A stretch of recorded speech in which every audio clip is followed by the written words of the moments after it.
What's up, guys? This is Danny Carlson with Actualized Freedom Podcast, and today's guest is a best-selling author. His content is a monthly reach of more than 500,000 and has been featured in Forbes, Inc., Fortune, and Time.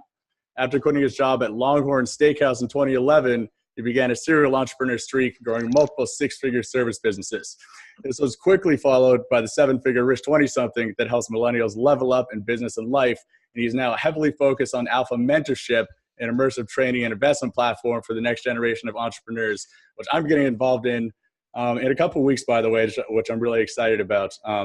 So without further ado, it's my pleasure to introduce the world's only 30-year-old rich 20-something, Daniel DiPiazza. That was a great one. First of all, it was a great intro, and you're right. I am the world's only 30-year-old 20-something. Yeah. That was fantastic.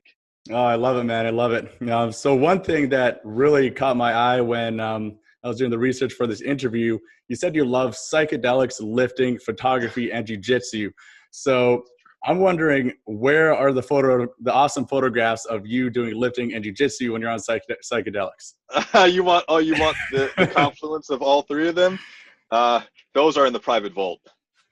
That would just explode everyone's brains too much. Explode my brain too much, yeah. Have you found that jiu-jitsu or lifting in particular really help your performance in business?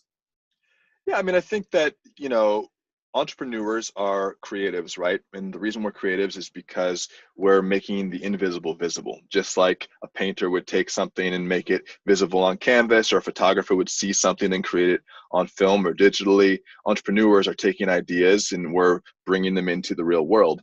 And there is a definite correlation between physical athletic pursuits and other areas of creative and discipline pursuits that allows you to translate some of that skill. So the reason why I take my physical performance so seriously is because I can see the connection between me training my body and me training my mind. And both of those are an important part of entrepreneurship. Do you find that especially, I know with myself, certainly going to the gym and just like lifting heavy things, it's a painful process, right? Do you find that intentionally pushing it really hard in the gym allows you to push it a little bit harder in the business side of things, like pushing through that, your brain telling you to like, stop doing this right now. Like, this is just, don't do it, but you do it anyways. That's what Josh Waitzkin says in his book, Art of Learning. And I think there definitely is some validity to that. Like, I also think that I've been training for so long. I've been bodybuilding, weightlifting, football, even when I was in middle school and high school, but like, especially when I got into college, really focusing on weight training. So it's now, 10, almost 15 years of doing that. And I think I don't even really know another way. So I'm sure that it does help, but I'm so conditioned now to have it be a regular part of my life that it's harder for me not to do it than to do it. Yeah, it's kind of like the skinny person who's born skinny and trying to help people lose weight and just does not relate, right? And I wasn't born like super strong, but I think that I have good genetics for it too. Well, certainly a good place to be. So your first businesses were all service-based, but you made your first million selling courses. If you started again from zero, would you do things the same way? Well, I think that is really dependent on the time period.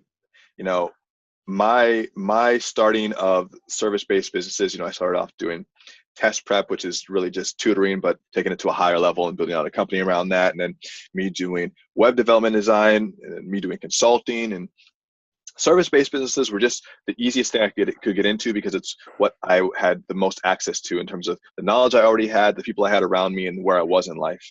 Looking at like the situation now and looking at where the world is, I see a lot of opportunities in places that maybe weren't available to me when I was doing this like 7-8 years ago. Just because if you think about like 2010 internet and 2018, almost 19 internet, way different.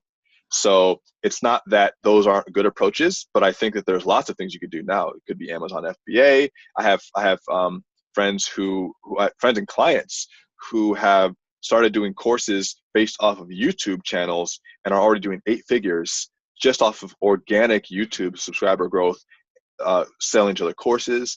I have people who are doing things I wouldn't have thought was possible 8 or 10 years ago. So I can't say I would do it exactly the same, but I will say that that method of developing a skill, turning it into a business and scaling that still works, and it will always work. Yeah, I think it's certainly a super attractive business model. When it comes to margins too, the value that you can give to the people buying your courses compared to the money that you can make with that, and the scalability compared to most business models. Amazon FBA is still one of the higher margin business models out there, but it's still, by the time you're getting all your inventory costs and your advertising and all that stuff, most people are doing around like 20-30% profit margin, which is still great. But what are some of the typical profit margins of information-based businesses? Yeah, I mean, it really depends. It depends on how big your team is, but I mean, you can do, 70% plus for sure, and that's being generous, or I'd say conservative even. It's being conservative. It can be almost 100% profit if it's just you working in the business. And for me, with like Rich 20 something and us developing a suite of products, for the first 2 years, that was really just me doing it with some contractors and some help here and there until I had a real staff. And it's mostly profit at that point. But then you have to reinvest that in order to grow for real. Totally. And I think some people have kind of a bad taste in their mouth. Like there's a lot of, course gurus and stuff out there, and you see the ads on YouTube all the time. And maybe, there definitely is some bad actors in the space, but I would caution people against just really putting a bad taste in their mouth against info products in general. I certainly would not be where I am without info products. The courses I bought over the past 2-3 years is really the only way I've been able to build the business that I have right now. Like I didn't go to university. I didn't go to college. I was some kid who was had a carpentry job, not making a whole lot of money, who was not very smart in high school, and I was able to access the brains of people way smarter than me for way less money than a university education and a college education. Totally. So yeah, there's really caution people against having that kind of mindset. And one thing I've noticed about over the past year or so, it seems like you're shifting your content focus more to your own personal brand, the Daniel DiPiazza brand, rather than Rich 20 something. Why is that? Well, jokes aside, I did turn 30. And you think about it too, like Rich 20. Okay, so think about Rich 20 and culminating in the book that I wrote. The book came out May of last year. That was 2017, depending on when you're listening to this. And in order for a book to be written and published with a major publisher, which mine was, you have to go through this long process of like getting an agent, getting a publisher, and you have to write the book. And so for me, having the ideas in that book, through getting all those things out on paper and finding an agent and finding the publisher, getting the deal, actually going through the process of publishing it, that whole process from the idea, the kernel of the book to it being out in stores, honestly, that was probably like a 6+ year process. And I didn't always know how it was going to turn out, but when I look back on it, it was about a 6-year process. So the person that wrote that book, or the voice in most of that book, was probably a 24, 25-year-old Daniel. Now as I've matured over the last 5 years, and a lot can happen in 5 years, especially when you're relatively young. 5 years is a long percentage of my life, 20% or so. You start to experience rapid amounts of growth. And so the things I want to talk about now are different than the things that were in the Rich 20 something book. I feel like I've already talked about those things. I've already talked about freelancing and coming up with ideas and validating, and I've talked about that stuff ad nauseum. So for me, it's more important that I focus on the new things that I'm developing in my mind and allow the work to be a reflection of where I am now, rather than like hitting on the same points forever. So it just allows you to be a lot more aligned with where you are now in your life. As it's kind of funny in your case, the Rich 20 something, you're not 20 anymore. It's a very good visual example of how your kind of goals and what you want to be spending your time on is changing, right?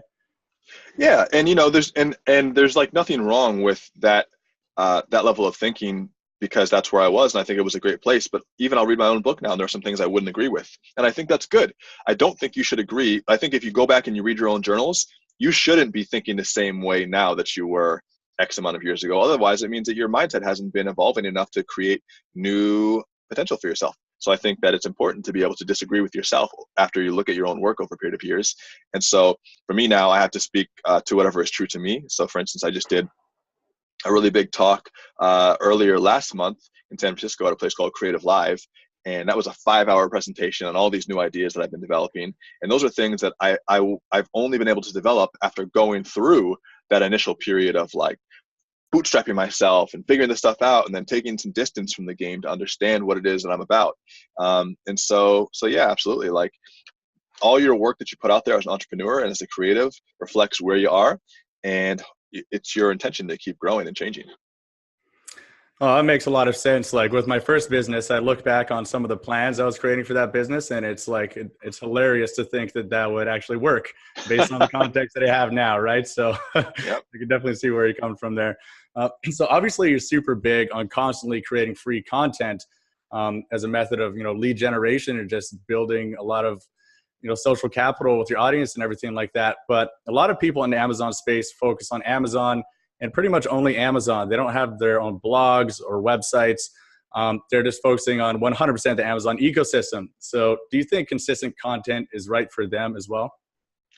Oh, without a doubt. And I have two of my my clients, and they're also my friends, Derek Struggle and Dan Voss. Those are two guys who are big in Amazon FBA space, and they're mostly big because of their online content.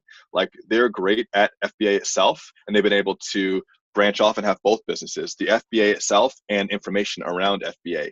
But you can create both of those streams, and the content itself is useful because it helps more people find you, and it also helps you because it gives you the ability to pivot if you want to, and it gives you more opportunities. There's I don't really see much of a downside, and I see a lot of upside.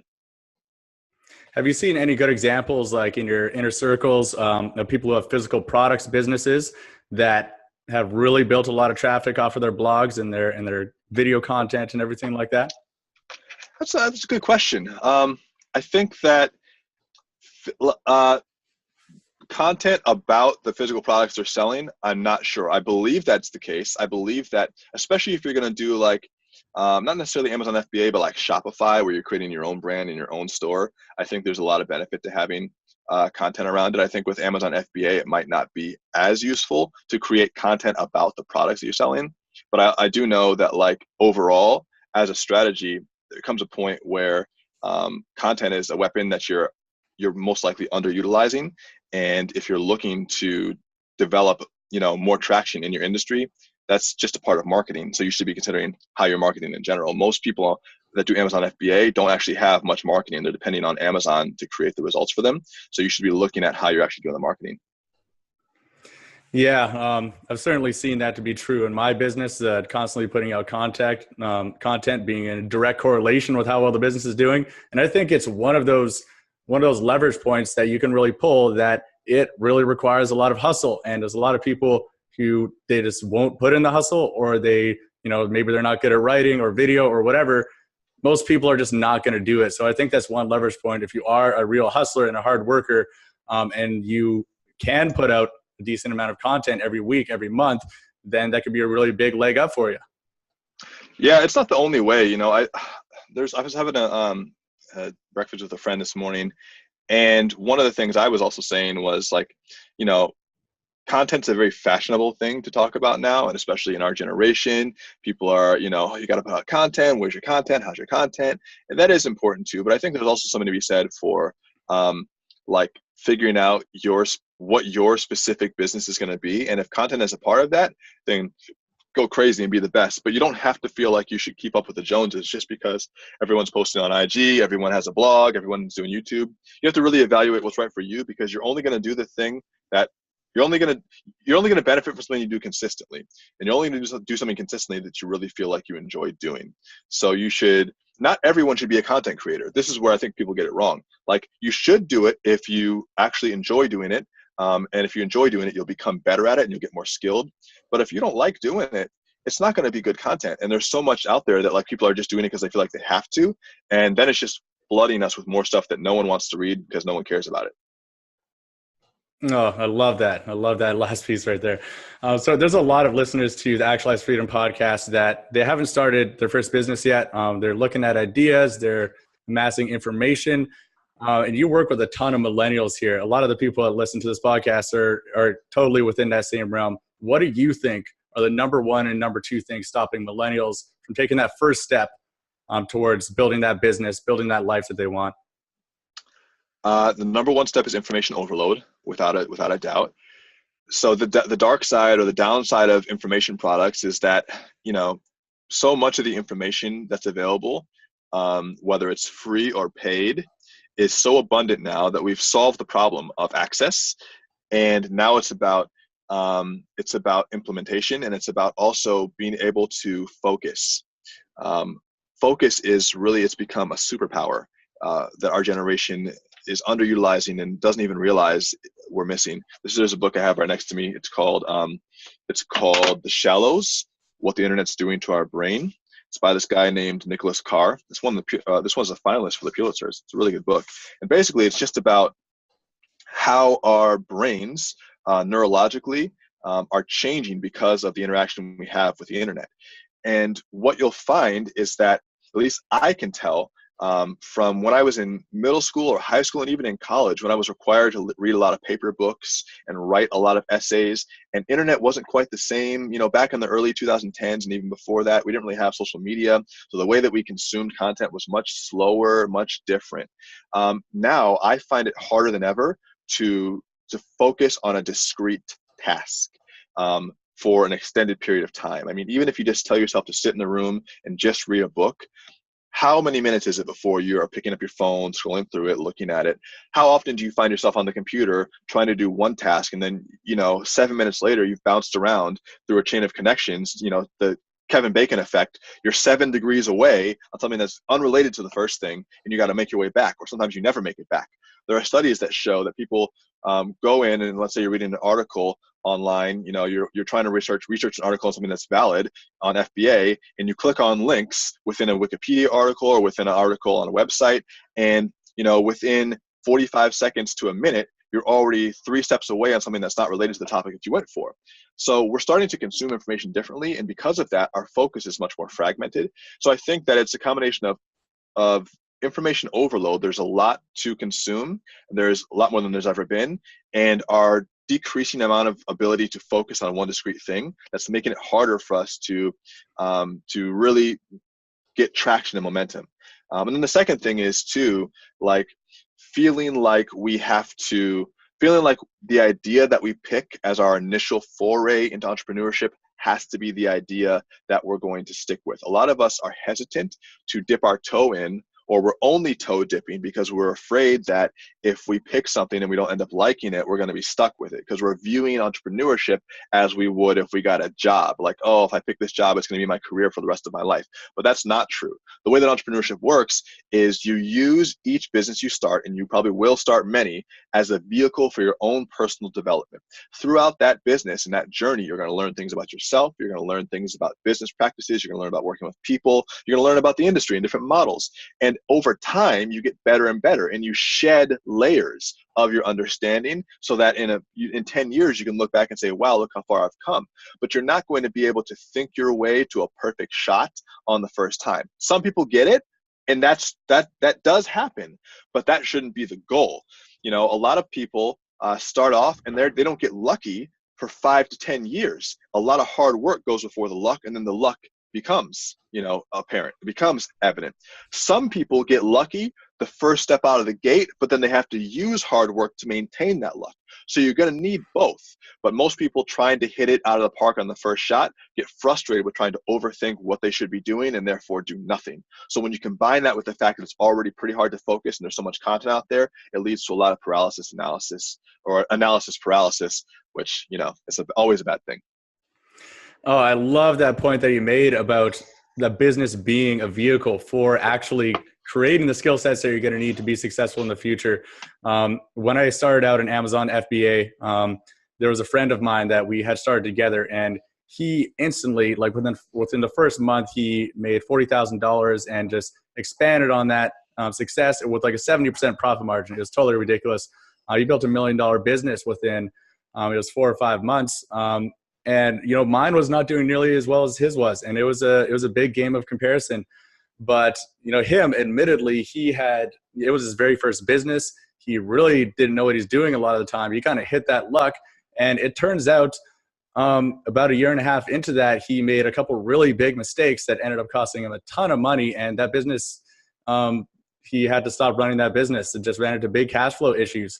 So that's something that I always caution people with. Like, just because someone is just like, hey, they took off right away, they just got lucky, doesn't mean that they are going to have sustainable success for the rest of your life. If you're not having as much success as your friends, maybe you're just building up that resiliency so that when the bad times do come around, you know what to do and you're going to be able to have long-term success.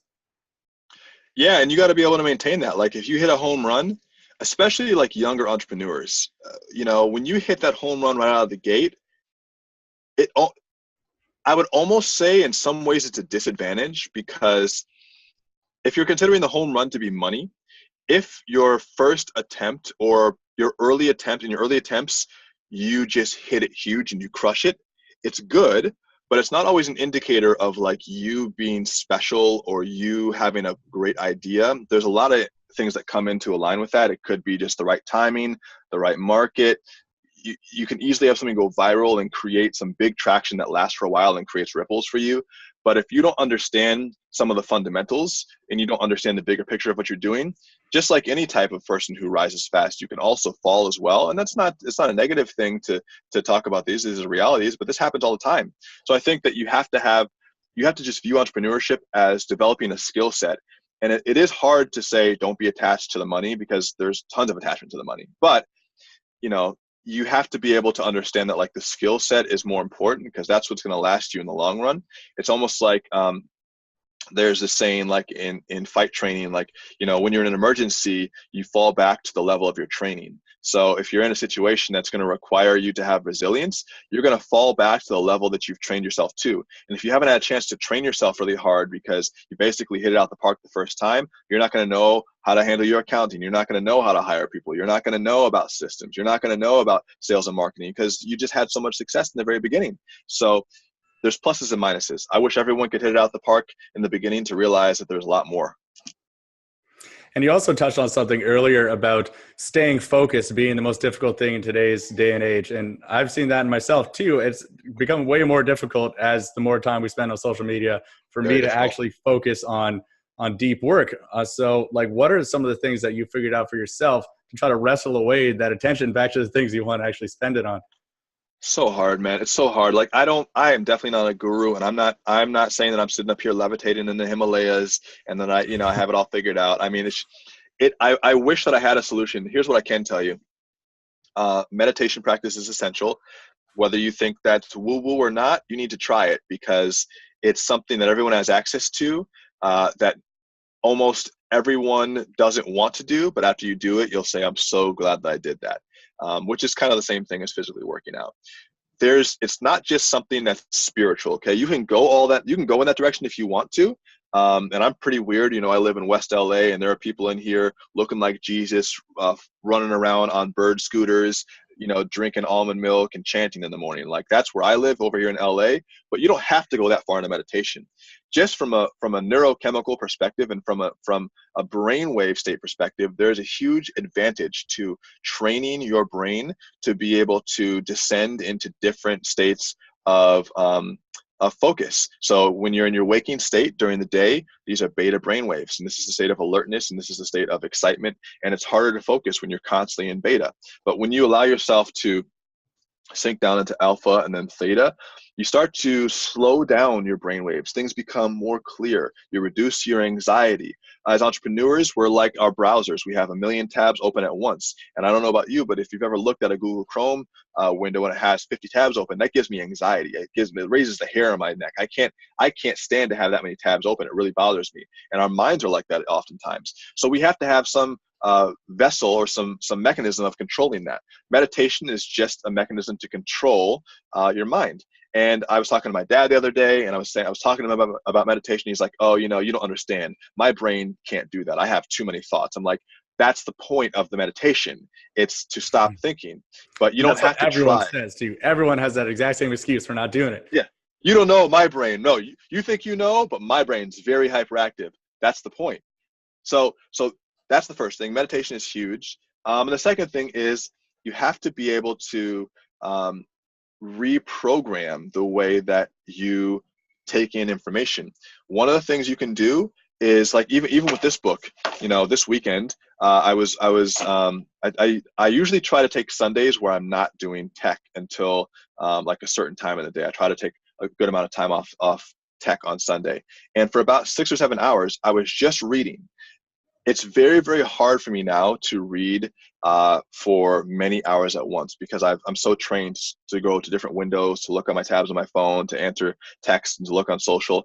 And so the more you force yourself to do one task with your brain and not multitask, the more you rewire your brain to be able to do that.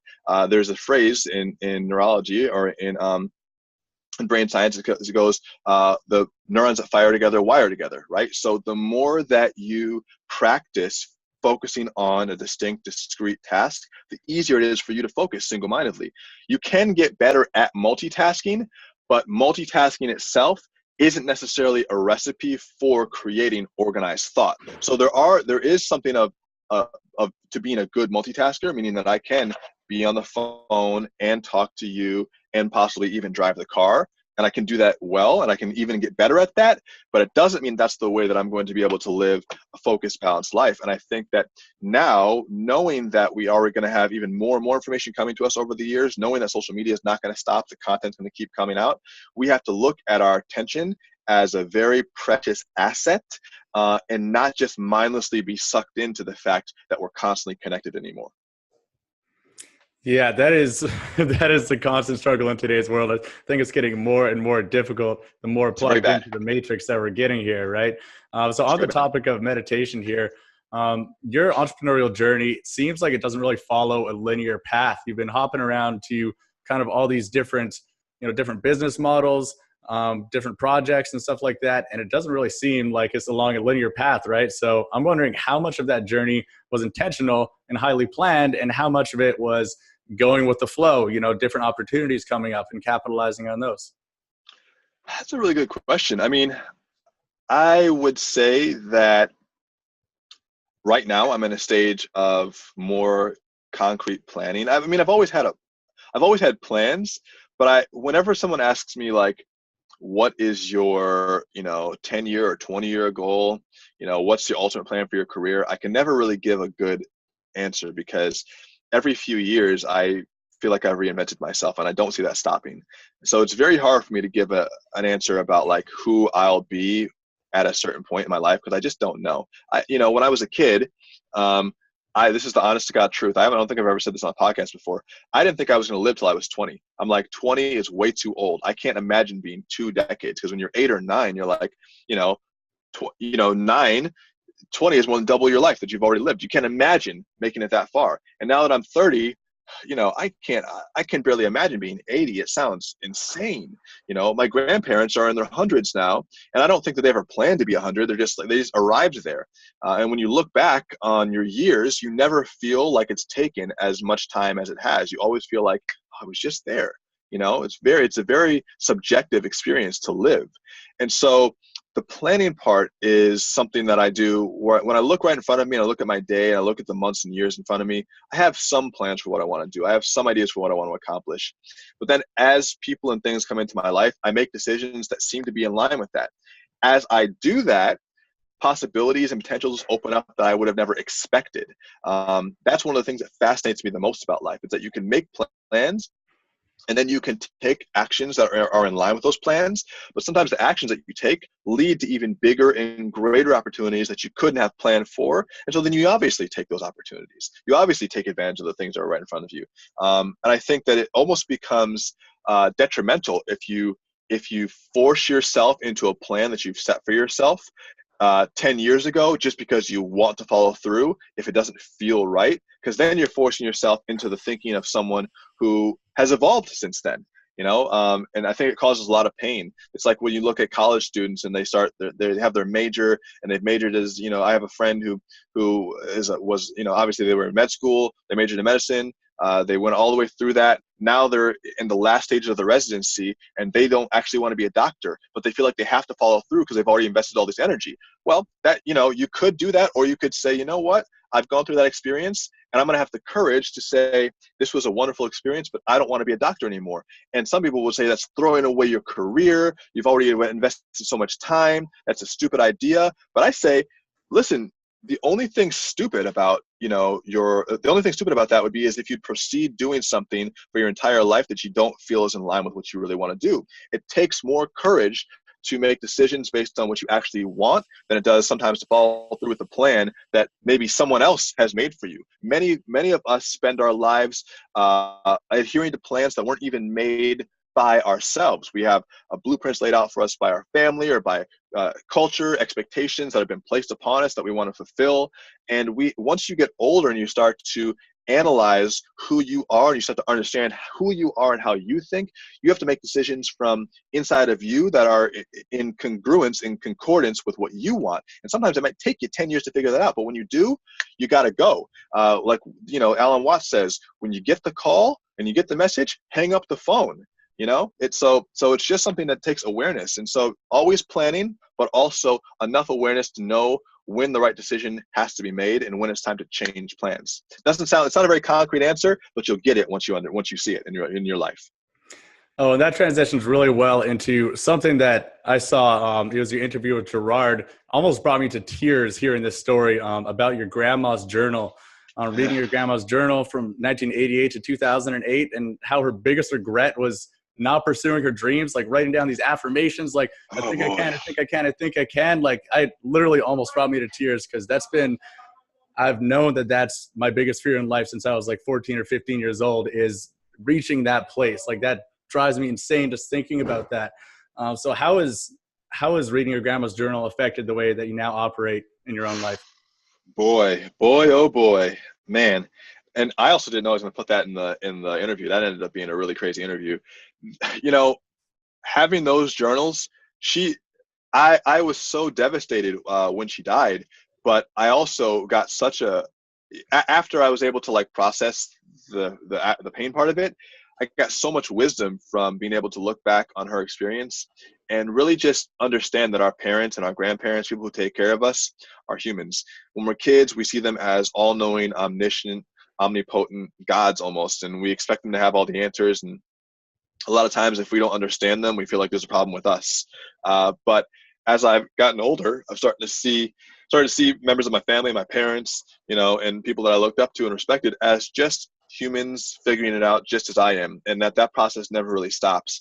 And being able to read through her journals gave me a great perspective into someone who was fighting and battling with, what society expected of her and what she ended up doing, and the mental, I guess the cognitive dissonance between those two polarities. And so it's just made me a little bit more aware of making sure that I'm following through with who it is that I say I want to be and what it is that I say I want to do.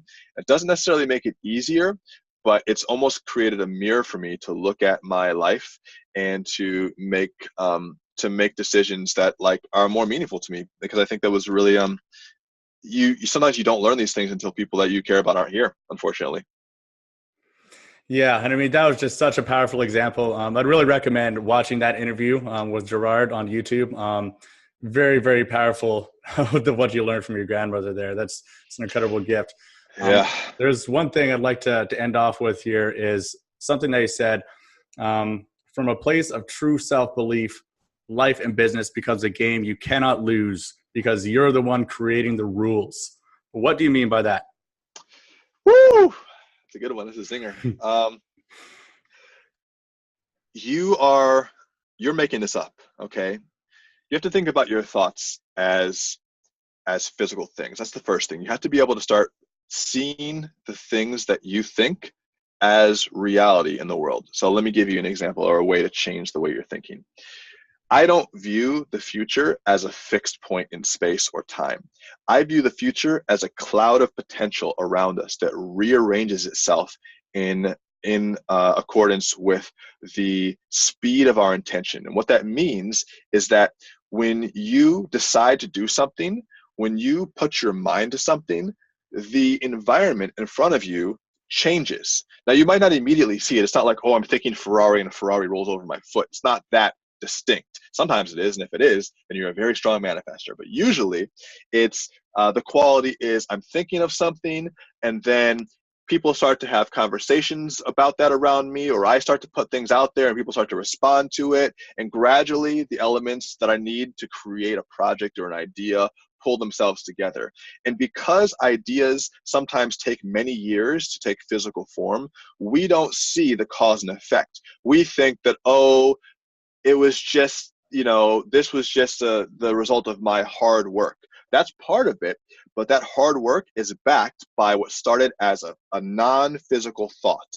And that non-physical thought then, through a series of progressions, became something physical in the real world. Anything you have in your life now started off up here. So you have to respect your thoughts, and you have to respect the fact that when you think something, it creates change in your environment. Now, from that perspective, when you look at the way that you create your business in your life are a reflection of your thoughts. Everything that's happening around you is to a certain extent a reflection of your thoughts. It doesn't mean that some things won't come into your life that you didn't want or didn't plan for, but I mean, let's speak in bigger and more general terms here. Like, the things that happen to you are a result of the things you're putting out there. Now, if you realize that, then you're really playing by your own rules. When the things that happen to you are the result of the things that you're thinking, and as a secondary cause of things that you're doing, then you have to realize that you're making all this up. You can create the reality that you want from a position of complete self-assuredness.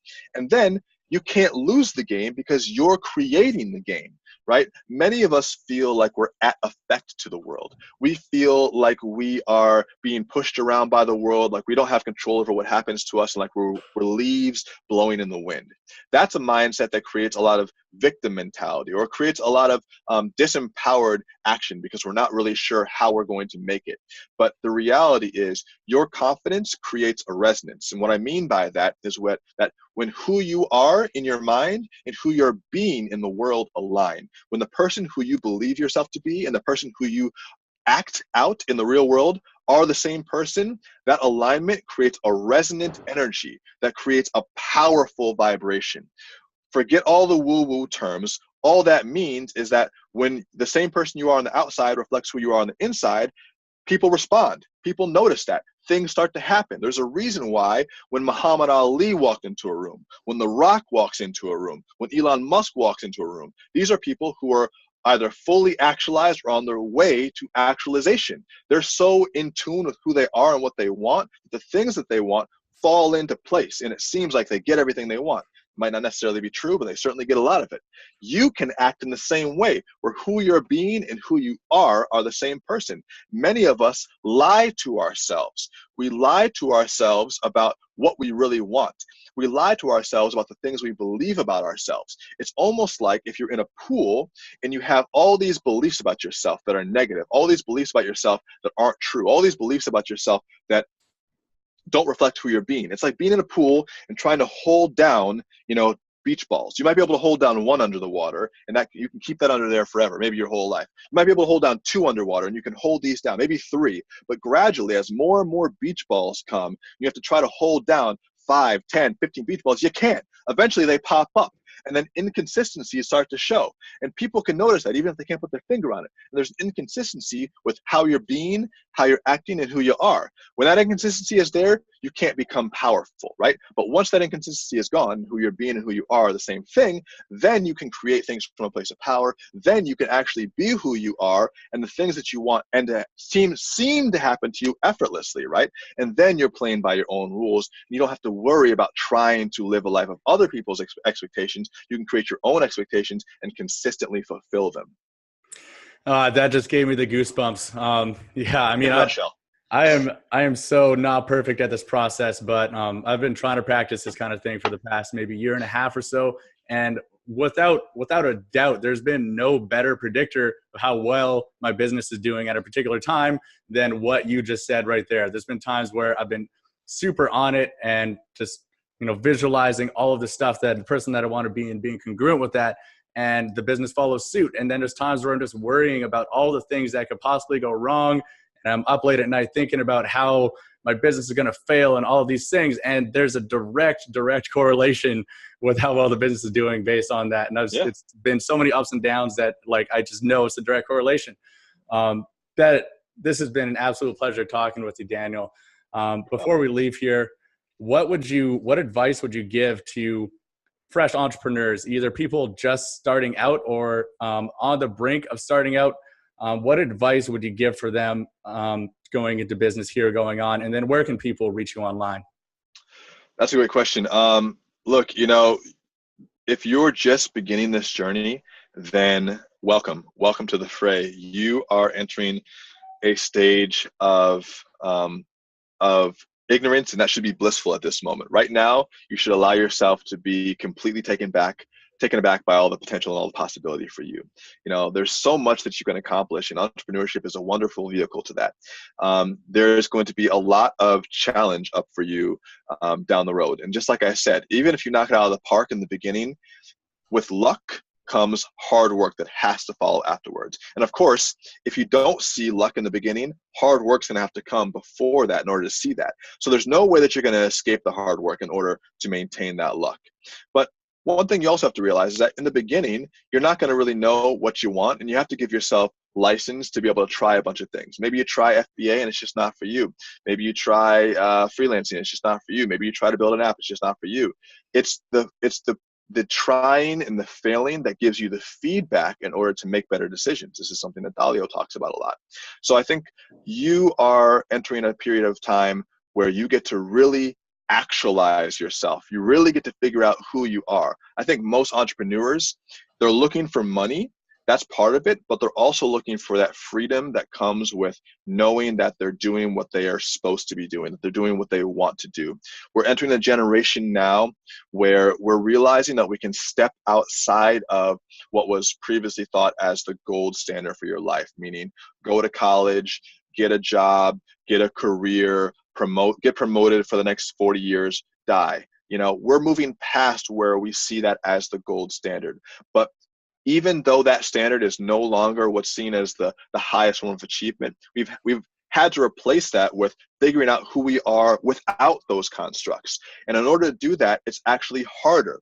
It's harder to do entrepreneurship than work at a job. Most people think that working a job is so terrible. And I know I wrote a book called Ditch Your Average Job, Start an Epic Business. I get it. I understand the compulsion to not want to work for someone else, but what you're doing is actually harder. So you're going to need to be more courageous. You're going to need to be even more in touch with who you are. You're going to have to do, if you think that all this meditation stuff is weird, honestly, entrepreneurship is going to require you to do some weird stuff outside the box. You're going to have to be able to take some leaps into the unknown area. You're going to have to be able to live in things that don't feel familiar. That's the point. So take the leap, understand this is about growth, be willing to be patient. You're already going to have enough critics, so don't be your own biggest critic. There's no point in that. And have fun with this. It's supposed to be fun. There's going to be periods that aren't fun, but the meta part should be fun. If entrepreneurship as a journey is not fun for you, you shouldn't do it. Doesn't mean every day will be fun, but the entirety should be fun to you. And not everybody should or has to be an entrepreneur. Just because you're on Instagram and you see a lot of quotes with someone next to a Ferrari, then an inspirational idea, and then some sort of cool handle, doesn't mean that you should go out and do that. There's no meaning or relevance to that. Assess for yourself whether it's the right path for you. But once you make the path and once you commit to it, follow it all the way through to the end.